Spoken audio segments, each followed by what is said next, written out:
Okay, I'm back again. For some reason, I couldn't get my audio to work with my headset. This headset, I've never had any problems with it when I've gone live on Facebook. But for some reason, using the app that I'm using to go live with when I stream to Facebook and to YouTube, it's not letting this work. And I tested it before I went into the studio, and it was fine. So when I went live, and this wasn't working, I was actually kind of surprised. So I'm back, and I am here today to talk to you all about National Pet Preparedness Month, which is this month. It's happening right now. And the things that we need to think about when we're talking about pet preparedness is that we don't really think about it until it's too late. And when it's already an emergency, it's too late. So one of the things that you really want to be able to do is make sure that you have your first aid kit. And I got this awesome box. You remember Plano Molding? So out in Plano, Illinois, which I'm really close to, I live in Oswego. So I have two of these, one for myself and one for my pets. And I got them at the outlet store, which I don't even remember what I paid for them. It was a song and a dance, but it's awesome for having for my pet first aid kit. And I'm going to do an unboxing for you and kind of show you what I have in my first aid kit and some ideas of some things that you could put in your first aid kit. And I also realized that there are two things missing from my first aid kit that have always been here, but for some reason they're not here. I know for sure that I took one to the store. I think the other one broke and I never replaced it. So I failed my first aid kit. So we're going to go ahead and go through this, and I'm not going to delay a whole lot more because I was already messing around with my audio this morning. So what do you have in your first aid kit? What are the things that are most important? And one of those things, believe it or not, is a headlamp. This is something that just goes literally right over your head and I look like a little bit of a dork, for easy access to a flashlight. It's a lot easier to have something that goes on top of your head than actually try to hold something in your hand and deal with your pets. So this is one of the most important things that I find to be essential for my first aid kit for my pets. So I also have syringes. These syringes are great for dosing out things like hydrogen peroxide, which I'll get to in a second, for if the dog ingests something. And we're going to talk about that a little bit more as to when to make the dog throw up, when not to make the dog throw up. But definitely syringes, these come in really handy if you have a dog that's been a little dehydrated, needs a little bit more water. You want to be very careful if you're using these because you want to make sure that the dog doesn't aspirate and take it down the wrong tube. So you just want to inject it slowly in the side of either mouth, whether it is for hydrogen peroxide or just water. We have also two different bottles of what says FidoDerm. One of them is actually FidoDerm, which is for anti-itch relief or wound care. The other one is diluted Betadine, as you can see here. I have it tagged on the side. It's an old bottle that we just went through and we diluted Betadine to a light iced tea color, which is a great antiseptic, antifungal, antibacterial. It comes in really handy if there's a wound, a bug bite, something along those lines. Anti-anxiety liquids like this, the Mad About Organic Stress and Anxiety Relief. This happens to actually be in our Kisses and Tails box too for this month, which closes tomorrow.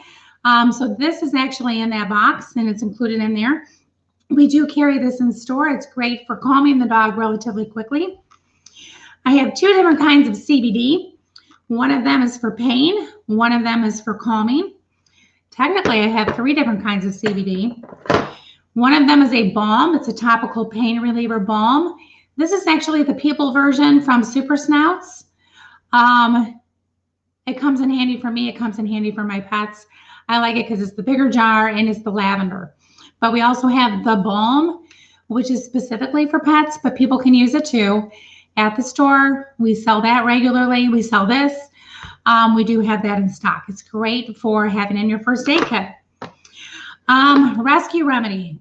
We sell these at the store too. Rescue Remedy are the Bach floral essences, which have calming properties, which are great to calm your pet in an emergency or even during times of stress. Scissors, a brush, and a comb. If you need to get to the skin, let's say the dog has a tick.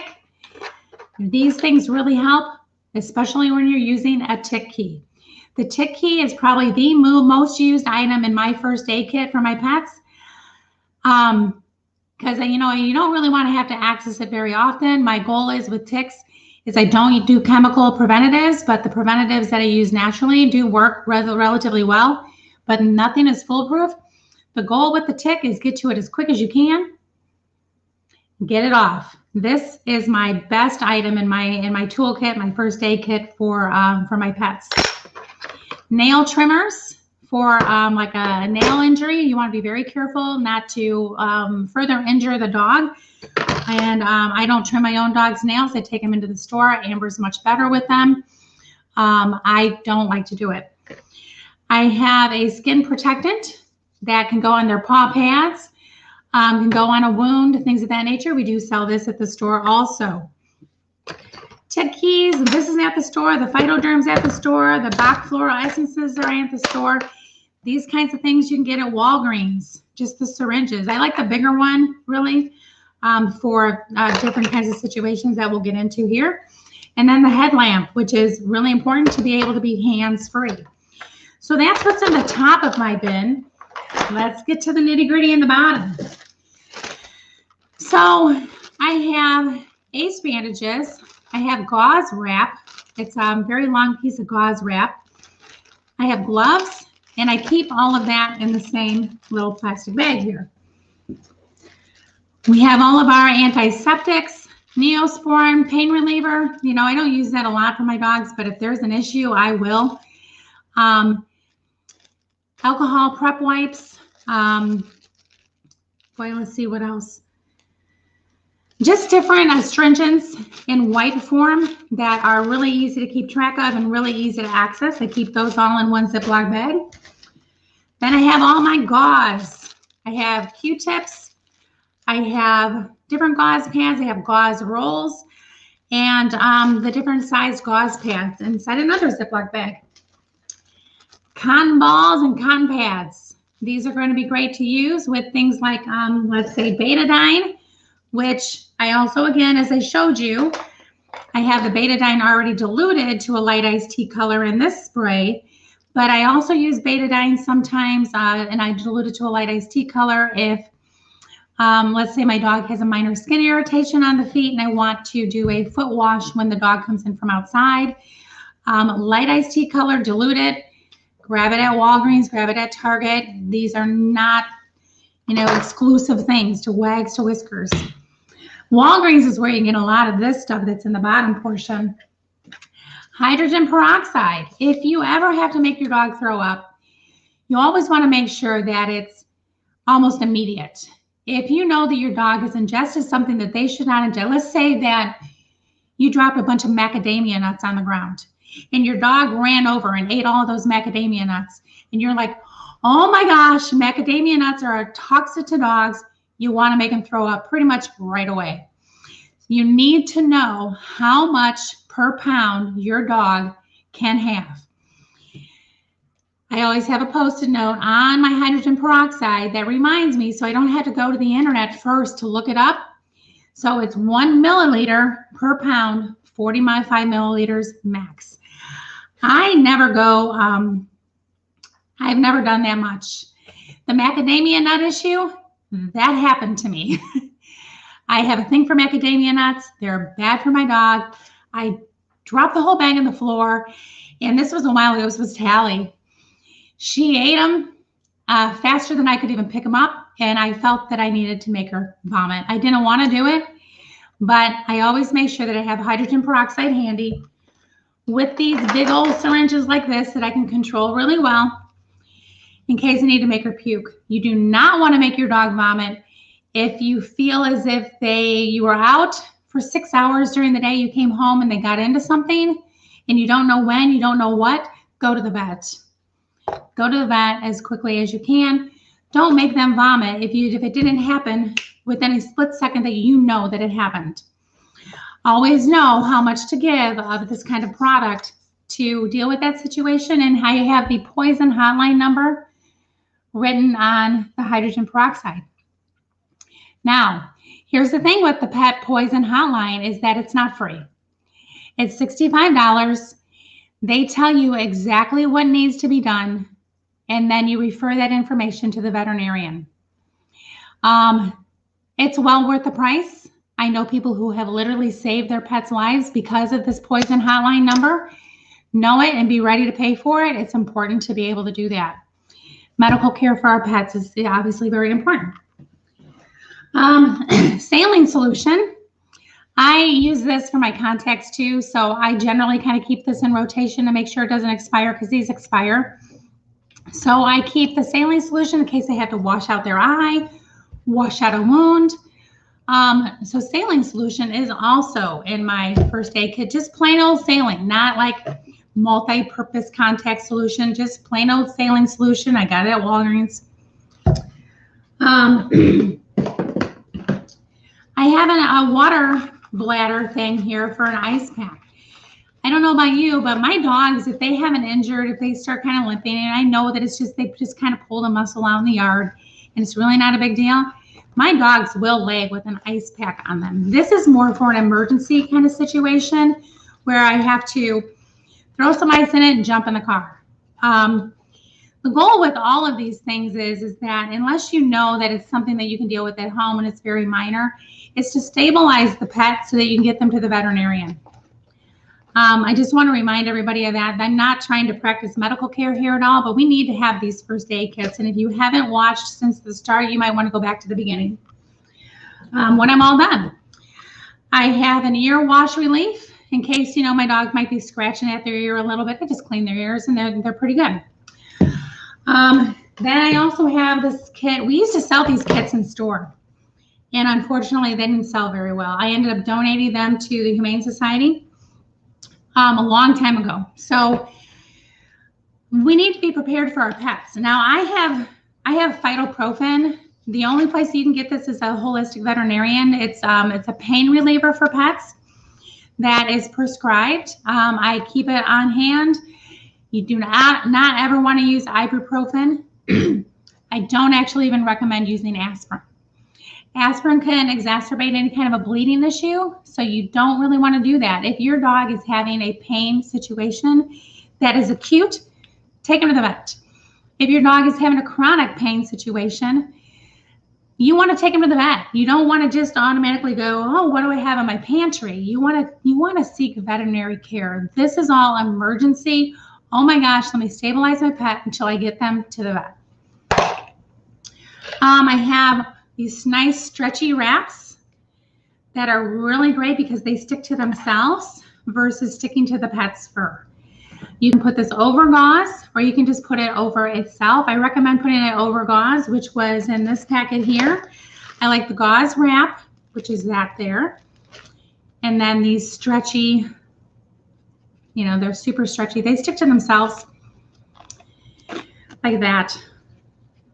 So this is one of my longer videos, and I really don't care because I think this is kind of important. So I hope I still got you guys watching. Tweezers, in case the dog gets a little splinter and you don't have a tick key.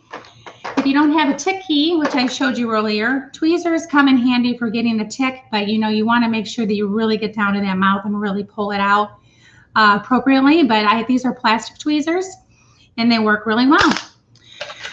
Benadryl. An inflammatory situation where you have to stabilize the pet, like say their face blows up like a balloon, give them a Benadryl. Go by the weight. Never give more than 2, in my opinion. Little itty bitty dogs, probably a half. If it's a 100-pound dog, 2. is probably fine, but the goal is to bring any inflammation down and any kind of an allergic reaction to get the dog stabilized, to get the dog to the vet. Paper tape, which helps wrap everything too. And arnica, which is a nice pain reliever for, again, kind of stabilizing the pet at home. And this is not for an emergency kind of situation, but it's a nice product to homeopathic to have on hand. I also have a little first aid booklet that I actually think it came with this kit. It really helps a lot. And then I have a pair of scissors, another little pair of scissors here. And then, let's see, all my emergency information. So we had the details on each one of my pets, when they were born. I have our emergency contact phone numbers here and all of our veterinary information written in the book. So all of this stuff is in my first aid kit. And a towel. These are really great if you have to roll it to help the dog get lifted into the car. If you have to help stabilize the pet, you can wrap a cat in a towel like a papoose, relatively tightly, the legs down to help stabilize the kitty to try to get them into a crate. You want to be able to tuck their legs in, but this is also great that if you want to roll it like this, you can actually use it to help lift a pet at the back of the hips, way back of the back of the hips, or even have another towel up at the front. But wrapping an animal in a towel with some ACE bandages can help stabilize the pet until you get them to the vet.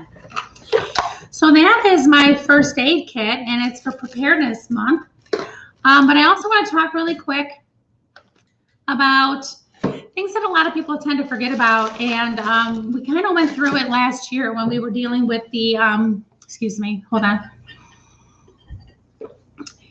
with the shutdowns. We had a big rush on pet food, and then we weren't really able to get it. So it was, completely, several brands were completely out for several weeks. I highly, highly, highly recommend that everybody keep 30 days worth of food on hand whenever possible. At minimum, 2 weeks. There are so many times when I have a customer running into the store, oh my gosh, I have no food left. What would you do if it was last year and you couldn't get your food? There was just no way to get it. Nobody was open or whatever. Please be sure to always have at least 2 weeks of food on hand at all times. Optimal, 30 days. If you're a raw feeder, have a backup. Have a dehydrated or a freeze-dried backup. We are here to help with those kinds of situations. Make sure that you have enough water on hand to actually, make sure that they get their water every day as well as yourself. Your 72-hour preparedness, 3 days at minimum. But again, I'm a 2-week or a 30-day person. Always have 30 days of food on hand is my preference. 2 weeks minimum. 72 hours is absolutely essential. Just try not to come running into the store the day that you ran out of food, looking for your food ever. So those are some of my tips. I hope that I made sense as I was rambling through this. It went a little bit longer than I usually go, but please watch the video from the start. I did do my entire unboxing of my first aid kit, and if you can mention the 2 things that I was missing that you would absolutely have, we'll have a little exchange in comments. And I know what I'm missing. One of them broke and the other one I took to the store. So I need to replace those things. And I'm kind of glad that I went through all of my first aid kit here, because I was able to figure that out and realize that, oh my gosh, in case of an emergency, I don't have this item and I don't have that item. So there's 2 things that I was missing. Let's have a little conversation, and so post in comments. I hope you all have a wonderful day, and thank you for watching. And don't forget, kissesandtails.com, our subscription box closes tomorrow for July and August. Have a wonderful day. Thanks so much. Bye-bye.